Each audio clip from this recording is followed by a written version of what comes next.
주님께서 여러분과 함께 요한이 전한 거룩한 복음입니다. 그때 예수님께서는 올리브 산으로 가셨다. 이른 아침에 예수님께서 다시 성전에 가시니 온 백성이 그분께 모여들었다. 그래서 그분께서는 앉으셔서 그들을 가르치셨다. 그때 율법학자들과 바리사이들이 가늠하다 붙잡힌 여자를 끌고 와서 가운데에 세워놓고 예수님께 말하였다. 스승님, 이 여자가 가늠하다 현장에서 붙잡혔습니다. 모세는 율법에서 이런 여자에게 돌을 던져 죽이라고 우리에게 명령하였습니다. 스승님 생각은 어떠하십니까? 그들은 예수님을 시험하여 고소할 구실을 만들려고 그렇게 말한 것이다. 그러나 예수님께서는 몸을 굽히시어 손가락으로 땅에 무엇인가 쓰기 시작하셨다. 그들이 줄곧 물어대자 예수님께서 몸을 일으키시어 그들에게 이르셨다. 너희 가운데 죄 없는 자가 먼저 저 여자에게 돌을 던져라. 그리고 다시 몸을 굽히시어 땅에 무엇인가 쓰셨다. 그들은 이 말씀을 듣고 나이 많은 자들부터 시작하여 하나씩 하나씩 더 나아갔다. 마침내 예수님만 남으시고 여자는 가운데에 그대로 서 있었다. 예수님께서 몸을 일으키시고 그 여자에게 여인아, 그 자들이 어디 있느냐? 너를 단죄한 자가 아무도 없느냐? 하고 물으셨다. 그 여자가 선생님, 아무도 없습니다 하고 대답하자 예수님께서 이르셨다. 나도 너를 단죄하지 않는다. 가거라. 그리고 이제부터 다시는 죄짓지 마라.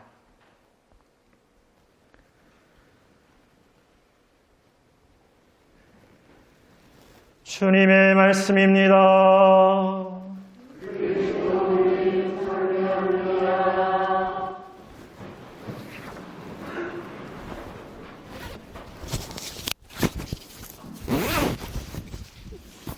참 예수님, 그 입구 밖에 앉으신 분들 들어올 곳이라고 하시고 이쪽에 자리 있고 저 뒤에도 자리가 있습니다.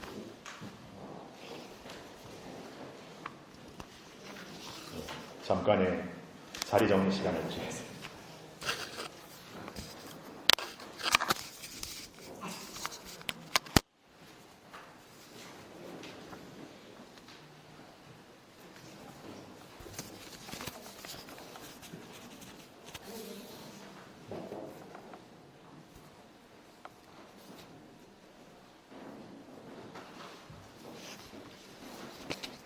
참 예수님, 아무 일도 없었던 것처럼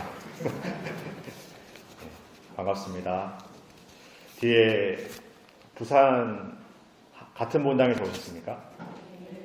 어떻게 뭐 개모임 아니 어떻게 이 꽃피는 계절에 어떻게 잘 맞추셔서 오셨네요. 본당 시민님 섭섭하시겠습니다. 예. 또 다른 또 이렇게 여행 오신 분 한번 손 들어보시겠습니까? 오늘 꽤 많으신 것 같은데, 예. 환희의 뜻으로 박수 한번.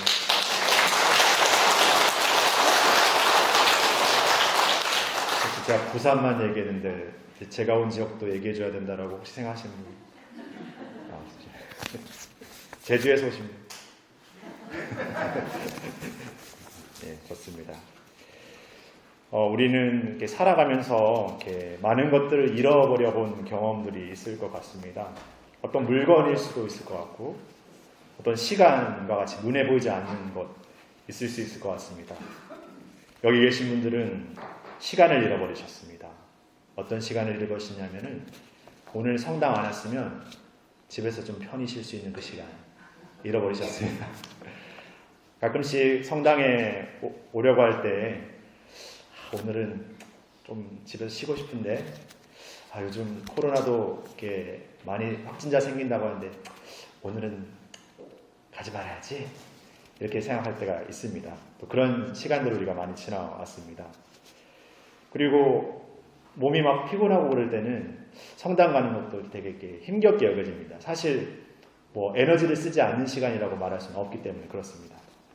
근데 또 반대로 어떤 면에서 성당에서 봉사하시는 분들이 이렇게 볼멘소리처럼 성당 주일에 성당 가서 봉사하고 평일에는 직장 가서 일하고 쉬는 날이 없다 이렇게 말하실 수도 있을 것 같습니다.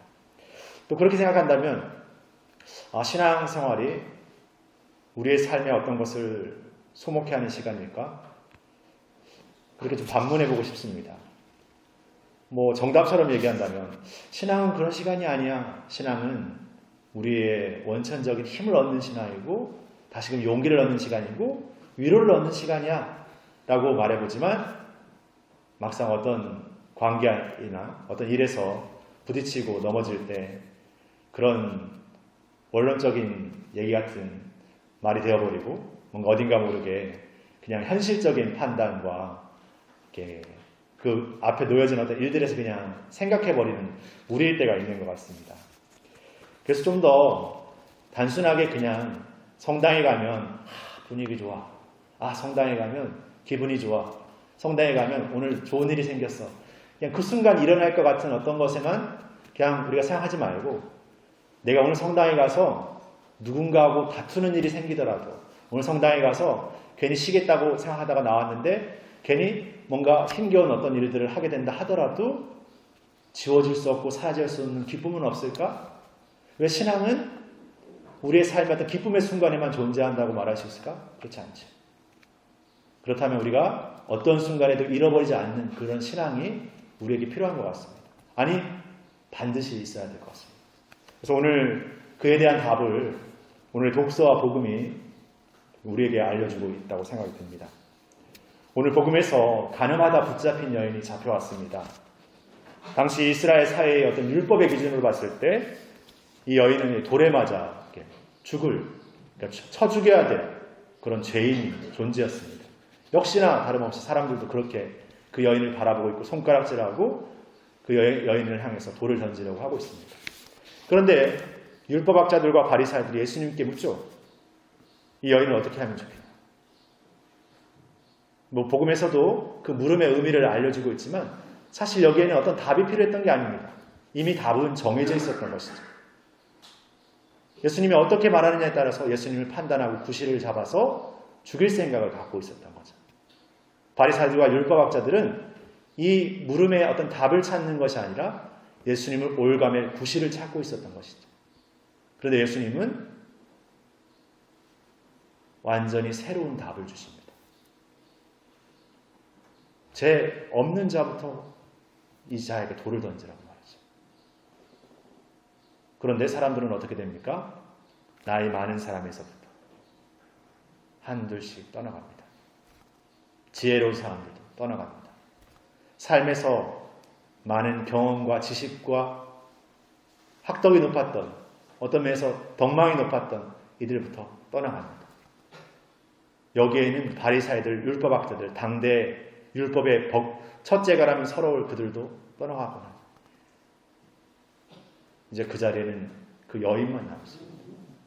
그런데 우리가 이 단순한 어떤 오늘 예수님의 이야기에서 예수님의 그 물음에 죄로부터 자유로울 수 있는 사람은 없구나 라고 판단하기보다 왜 그들은 돌을 들고 그 상대를 죽이려 했습니까? 거기에는 율법이라는 자신들이 지켜야 하는 법 때문이었을까? 사실 거기에는 바리새인들과 율법학자들처럼 예수님을 올가맬 구실을 갖고 있었던 그들처럼 자신들이 누리고 지켜왔던 것을 잃어버리지 않겠다라는 욕심, 아집이 있었던 것이죠. 돌을 들므로써 나는 저 여인과 다른 괜찮은 존재, 그렇게 큰 죄는 짓지 않은 나쁘지 않은 존재라는 것을 표현하고 싶었던 거죠. 그래서 우리는 때로는 어떤 일들에 분노할 때 거기에 나 자신의 나약함, 부족함을 은근슬쩍 감추기 마련입니다. 그러면서 더 분노하는 태도와 표현을 취하죠. 근데 사실 그 안에는 그런 우리의 나약함, 죄가 숨어 있다는 것입니다. 예수님의 그 물음 앞에서 사람들은 이제 그 여인이 아니라 자신을 바라보게 되는 것이죠. 우리가 예수님을 바라볼 때, 예수님을 만날 때 어떤 누군가가 아니라, 어떤 무엇이 아니라 우리 자신을 바라보게 된다는 거예요. 우리 자신의 진정함, 우리 자신의 진실성, 우리 자신의 그 마음을 바라보게 된다. 거기에는 무엇가 있습니까? 우리의 숨은 의도가 있죠. 나약함이 있습니다. 죄가 있습니다. 그렇기 때문에 그들은 누군가에 대한 죄를 심판할 수가 없게 되는 것이죠. 이렇게 다들 떠나갑니다. 그러나 얘기의 끝은 여기가 아닙니다. 바로 우리가 예수님을 만날 때 우리 자신을 바라보고 우리의 죄를 바라보지만 이 죄, 이 나약함을 누구를 만날 때 완전히 새로워지는지를 우리가 잊지 말아야 하는 거죠. 우리가 예수님을 만날 때 비로소 나를 진정으로 바라볼 수 있게 된다는 거예요. 우리가 예수님을 만날 때 비로소 우리의 나약함, 그 어떤 죄도 완전히 새로워질 수 있다는 거죠. 오늘 제1독서의 표현이면 예전의 일들을 기억하지 않고 옛날의 일들을 기억하지 않는 하나님, 모든 것을 새롭게 하시는 하나님, 아주 진홍빛 같은 죄도 아주 새하얗도록 우리를 완전하게 변화시키는 하나님, 우리가 그 믿음 안에, 그 신앙 안에 살아가고 있습니다. 그렇기 때문에 우리가 단순히 집에서 어떤 여유의 시간을 갖는 그 쉼으로써 채워놓을 수 없는, 우리가 어떤 일을 하고 어떤 수고로움을 감수하면서도 잃어버리지 않는 그 기쁨이 여기에 있습니다. 그 믿음 안에 있습니다. 그 믿음을 안고 살아가는 삶 안에 있습니다. 그런데 우리는 그 삶을 너무나 자주 잊어버리고 맙니다. 그래서 우리는 그 잊어버린 만큼이나 예수님을 매일 새롭게 만나야 합니다. 그것은 꼭 성당에 나오는 시간만이 아니라, 꼭 집에서 어떤 기도하는 시간만이 아니라 여러분의 삶의 일상 안에서 나는 지금 예수님과 함께 나의 이 일을 하고 있고, 예수님과 함께 이 식탁에 앉아있고, 예수님과 함께 나의 일상에 무언가를 하고 있다라는 그분의 우리 안의 신원이식, 그분의 현존, 그 마음을 우리가 잘 간직하고 살아가는 것. 그것이 우리가 매일의 미사 안에서 그분의 성체, 그분의 몸을 우리 가운데 모시고 우리가 움직이는 성전, 살아있는 지성소의 삶으로서 우리의 삶의 자리 안에서 예수님을 우리 가운데 모신 이의 삶을 살아가는 것이죠. 그 삶을 살아가라고 불륜받았습니다. 그 삶을 잘 지켜내라고 불륜받았습니다. 그러게 우리가 삶에서 살아가는 우리의 삶의, 신앙의 삶의 모습은 그냥 한번 살아보면 좋은, 그냥 괜찮은 그 삶이 아니라 그 이상이라는 것이죠. 반드시 지켜내야 되는 우리의 사명인 것입니다. 그런 삶을 살라고 불륜받았고, 우리가 오늘 우리의 그 모든 것을 넘어서 우리를 완전히 새롭게 하시는 예수님을 우리 가운데 모시고 만나고 살아가고 있다는 것을 잊지 않으셨으면 좋겠습니다. 그것을 기억하고 행하라고 예수님이 성찬의 제사를 우리에게 마련해 주신 것이죠. 그리고 오늘 앞서 말씀드렸습니다마는 제주의 4.3이 지나고 74년이라는 시간이 흘러왔습니다.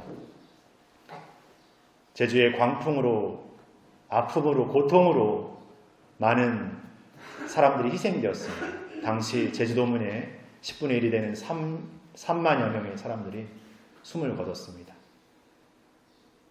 사실 수치의 어떤 크기보다 내주의 한 사람의 존재도 사실 그 목숨이 얼마나 소중할지언데, 그 수많은 목숨이 어느 순간 폭력과 다툼과 이념의 논리로 죽게 되었고 쓰러져 가게 되었다는 것은 엄청난 고통이고, 그것을 지켜본 이들뿐만 아니라 그것을 살았던 그 시대 사람들에게는 너무나 힘겨운 시간이었습니다. 그것뿐만이 아니라 제주라는 땅은 지금은 많은 분들이 관광지고 아름다운 천혜 자연을 자랑하고 이렇게 구경도 오시고 하지만, 이 척박한 땅에서 그런 광풍의 세월을 일궈오고 살아낸다라는 것은 끊임없는 사투였고 끊임없는 어떤 삶의 전쟁이었던 생각을 해보게 됩니다. 제주에 살았고 제주에 나고 자란 저 역시도 4.3이라고 하면은 사실 그 순간에 그 기억과 그 아픔들을 그냥 떠올리고 새겨보고 안타깝다. 가슴이 아파. 그랬겠구나. 그냥 이렇게 추억하는 그 이상 그 이하도 아니었던 순간들이 있었습니다. 그냥 그 순간만 벗어나면, 그 날짜만 벗어나면 그냥 제 일상으로 돌아가고 또 제 일상의 제 중심의 삶으로 돌아가버린 우리의 삶, 저의 삶이 있었어요. 그래서 특별히 이번 74주년을 맞으면서 제주의 4.3뿐만이 아니라 우리가 역사의 많은 일들 안에서 너무나 크고 큰 아픔들을, 고통의 순간들을 이렇게 지나올 때 우리는 그냥 그 순간 때만 그냥 뭔가 자아내는, 아니 뭔가 거기에 그냥 생각하고 마는 그런 우리 모습이 아니라 우리가 함께 살아간다라는 것, 우리의 한 존재가 그냥 나만을 위한 삶으로 사라지는 게 아니라 그 함께 살아가기 위한 나를 세상에 놓고 세상에 두고 살아간다는 것을 기억했으면 좋겠습니다. 그렇게 우리가 살아갈 때 우리의 삶의 자리 안에서 4.3과 같은 비극은 다시 일어나지 않을 수 있을 것 같습니다. 우리가 그 삶을 지켜내고자 할 때 우리 안에 있었던 여러 가지 역사의 아픔들은 반복되지 않을 수 있을 것 같습니다. 그러나 우리가 잊어버리고 나는 괜찮아, 우리만 괜찮으면 돼, 지금은 아무런 문제 없잖아 라는 그런 안일함과 방광과 무관심의 삶을 살 때 우리는 또다시 우리 앞에 엄청난 고통과 어려움을 또 맞이하게 되지 않을까 생각해 보게 됩니다. 4.3뿐만이 아니라 한국에서 일어났던 붕괴 사고도 그렇고 세월호 사고도 그렇고 여러 가지 어떤 일들이 있었습니다. 대구의 지하철 사고도 있었고, 물론 어떤 문제의 원인을 완전하게 규명하지는 못했지만 그 안에는 여러 가지 안일했던 우리의 삶의 모습들이 있습니다. 무관심들이 있습니다. 우리의 삶의 시간들을 돌아보고 우리가 살아내야 될 진정한 삶을 하나님의 뜻 안에서 살아내는 그런 우리 모두가 되었으면 좋겠습니다.